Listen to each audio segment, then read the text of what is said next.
అంతకు నమస్తే అండి. వైఎస్ఆర్ కాంగ్రెస్ పార్టీ చేస్తున్న తప్పులు పెరిగిపోతున్నాయి. ప్రజలు ఆ పార్టీ వైఖరి పట్ల విసిగిపోయే పరిస్థితులు వస్తున్నాయి. మాలాంటి వాళ్ళకి కూడా వైసీపీ గురించి వ్యతిరేకంగా మాట్లాడాలని ఉండదు. ప్రభుత్వం చేసే తప్పులను చెప్పుకుంటూ, ప్రభుత్వ లోటుపాట్లు చెప్పుకుంటూ ఉండాలనే ఉంటుంది. నేను కూడా అదే అనుకున్నా. కానీ ఒక రాజకీయ పార్టీ ఏ విధంగా ఉండాలి? ప్రజలు ఇచ్చిన తీర్పును గౌరవించాలి. వాళ్ళు శాసనసభ్యులుగా వాళ్ళ బాధ్యతలు, విధులు నిర్వర్తించాలి. ఆ బాధ్యతలు కూడా తీసుకొని నాకు ప్రతిపక్ష నేత హోదా ఇస్తేనే నేను వెళ్తాను, నాకు గౌరవం ఇస్తేనే నేను వెళ్తాను అంటే అదేం లెక్క? గౌరవం వస్తుంది. మీకు సభలో గౌరవం కావాలా, ప్రజల్లో కావాలా? సభలో గౌరవం కావాలంటే మీరు ఇలా ఉండిపోండి, గౌరవం ఇవ్వకపోతే వెళ్ళొద్దు. ప్రజల్లో గౌరవం కావాలంటే సభకు వెళ్ళాలి, ప్రజా సమస్యలను లేవనెత్తాలి. ఈ చిన్న లాజిక్ వైసీపీ వాళ్ళు మిస్ అవుతున్నారు. సభలో గౌరవాన్ని కోరుకొని ప్రజల్లో గౌరవాన్ని కోల్పోతున్నారు. ఇప్పుడు మెగా డిఎస్సీనే ఉంది. వైఎస్ఆర్ కాంగ్రెస్ పార్టీ వాళ్ళు ఒక 3 నెలల నుంచి దాన్ని రచ్చరచ్చ చేస్తున్నారు. ఒక పెద్ద గొడవగా, ఒక పెద్ద అంశంగా మార్చుకొని టేకప్ చేశారు. దాన్ని అసెంబ్లీలో ఎందుకు లేవనెత్తకూడదు? శాసన మండలిలోనేమో మందబలం ఉంది కాబట్టి లేవనెత్తుతారంట, అసెంబ్లీలో 11 మందే ఉన్నారు కాబట్టి లేవనెత్తారంట. ఒక్కడ ఉన్నా చాలు, సరైన సబ్జెక్ట్ ఒక్కడ ఉన్నా చాలు. ఆ మధ్య 2004 నుంచి 2009 కానీ 2009 నుంచి 2014 మధ్యలో సిపిఐ తరఫున 4-5 ఉండేవాళ్ళు అంతే అసెంబ్లీలో. ఆ తర్వాత 2009 నుంచి 14 మధ్య లోక్సత్తా నుంచి ఒక్కరే జయప్రకాష్ నారాయణ గారు ఉండేవాళ్ళు.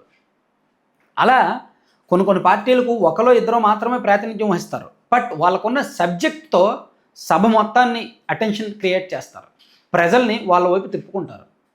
వైసీపీకి ఆ నమ్మకం లేదా? మేము ముందే పేచీలు పెడతారంటే, మేము వెళ్తే వాళ్ళు గౌరవించరు, మేము వెళ్తే వాళ్ళు మాకు ప్రతిపక్ష నేత హోదా ఎవరు, మేము వెళ్తే మాకు టైం ఇవ్వరు. వెళ్తే కదా తెలిసేది.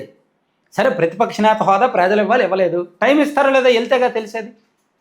నిన్న జగన్మోహన్ రెడ్డి గారు మీటింగ్ పెట్టి ఈరోజు సాక్షిలో ఒకసారి మీరు చూడండి. అంటే వైసీపీ వాళ్ళ వంకలు ఏ విధంగా ఉంటాయి అనడానికి ఇదొక ఉదాహరణ.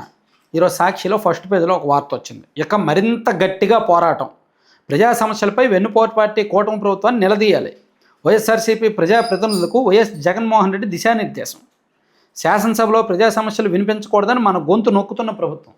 ఈ పాయింట్నే మాట్లాడదాం. శాసనసభలో ప్రజా సమస్యలు వినిపించకూడదని మన గొంతు నొక్కుతున్న ప్రభుత్వం అని ఎలా చెప్తారు? శాసనసభకు వెళ్ళారా?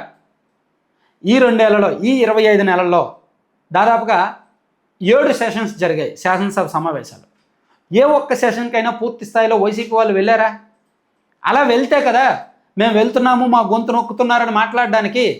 అలా వెళ్లకుండా మీ పార్టీ మీటింగులు, మీ మీడియా ముందు, మీ పార్టీ ఎమ్మెల్యేల ముందు మీ మీడియాని దగ్గర పెట్టుకొని మీరే మాట్లాడి మీ పార్టీ మీడియాలోనే పెద్ద పెద్ద వార్తలు రాసుకుంటే అర్థమేముంది? ప్రజలు నవ్వుకోరా? ప్రజల్లో ఇలా చేస్తే గౌరవం వస్తుందా? అసెంబ్లీకి వెళ్తే అప్పుడు నిజంగా అధికార పక్షం వాళ్ళు గొంతు నొక్కితే, అవమానపరుస్తుంటే అప్పుడు బయటకు వచ్చి మాట్లాడండి.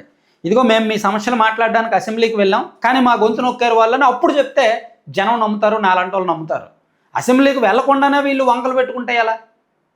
అలాగే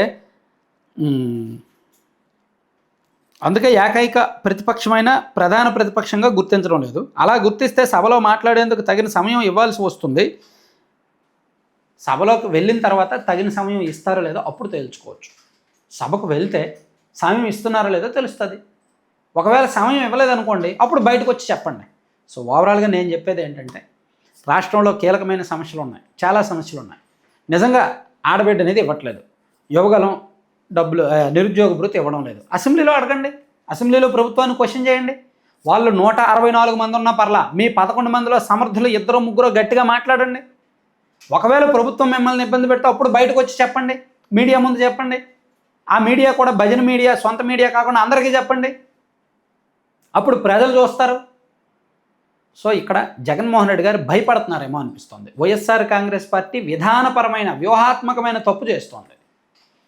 అసెంబ్లీలో గౌరవాన్ని కోరుకొని ప్రజల్లో గౌరవం కోల్పోతున్నారు, ఒకటో పాయింట్. అయితే అసెంబ్లీకి వెళ్తే ఎక్కడ అవమానిస్తారో, ఎందుకంటే 2019 నుంచి 24 మధ్యలో వైసీపీ అధికారంలో ఉన్నప్పుడు ఆ 151 మంది కూడా చంద్రబాబు గారిని అవమానించారు కదా, టీడీపీ ఎమ్మెల్యేలను అవమానించారు కదా. కాబట్టి వాళ్ళు మళ్ళీ వీళ్ళు ఒకటి కొట్టారు, తిరిగి వాళ్ళు కొడతారేమోనని భయపడుతున్నారు, భయపడి వెళ్ళట్లేదు. సో మరి వీళ్ళు కొట్టినప్పుడే ఆలోచించాల్సిందే, అప్పుడు ఈ పరిస్థితి వచ్చేది కాదు. సో భయం ఎందుకు? ఇక్కడ నేను చెప్పేది ఏంటంటే, ఓకే వాళ్ళు ఏమంటే దాన్ని వాళ్ళు హేళన చేస్తే చేయని, వెటకారం చేస్తే చేయని, మీరు బయటకు రండి. మీరు బయటకు వచ్చి జనాలకు చెప్పండి. ఇప్పుడు చంద్రబాబు గారు 2022, 2021 ఆ టైం వరకు అసెంబ్లీకి వెళ్ళారు. అక్కడ అంబటి రాంబాబు గారు, కొడాల నాని గారు అండ్ వంశీ గారు వీళ్ళందరూ కూడా చంద్రబాబు గారు కుటుంబ సభ్యుల్ని హేళనగా మాట్లాడారని, భువనేశ్వర్ గారిని ఉద్దేశించి కామెంట్ చేశారని ఆయన బయటకు వచ్చారు. ఇది గౌరవ సభ కాదు, ఇది కౌరవ సభ, నేను మళ్ళీ సీఎంగానే ఇక్కడ అడుగు పెడతాను, అప్పటి వరకు అడుగు పెట్టినాను బయటకు వచ్చి మీడియాకి చెప్పారు అక్కడ జరిగినందంతా కూడా. అలా అంటే సభలో జరిగిన అవమానాన్ని సభకు వెళ్తే తెలుస్తుంది మీరు నిజంగా అవమానపడతారా లేదా అని.